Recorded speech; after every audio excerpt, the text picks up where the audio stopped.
Hey guys, welcome back to the channel. In today's video, I'm going to show you how to choose between Fundbox and a term loan.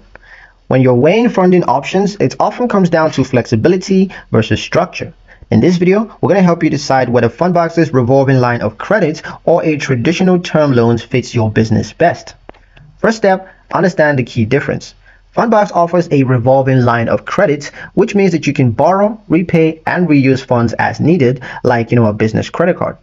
A term loan gives you a lump sum upfront, which you repay over a fixed period, usually with fixed interest. Next step is to compare use cases. Fundbox is ideal for recurring short-term needs like covering payroll, restocking inventory, or managing temporal cash gaps. Term loans are better for big-ticket investments like opening a new location, purchasing equipment, or launching a product. Next, flexibility versus commitment. Fundbox offers on-demand access, borrow only when you need it. Term loans are locked in. You take the full amount upfront and start repaying immediately, even if you don't use it all the funds at once. Next step, speed and ease of access. Fundbox is built for speed. Apply online, get a decision quickly, draw funds in 24 hours.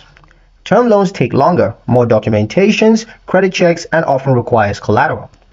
Next step, repayment structure. Fundbox uses weekly repayments over 12 or 24 weeks. Term loans uses monthly payments, usually over 1 to 5 years, depending of course on lender terms. Next step, interest and cost. Fundbox charges a flat fee per draw, making costs predictable for short usage. Term loans may offer lower interest rates overall, but fees and interest can stack up on the long term. Next, best fit scenarios. Choose Fundbox if you need ongoing access to working capital, if you want speed and minimal paperwork, or if you need change month to month.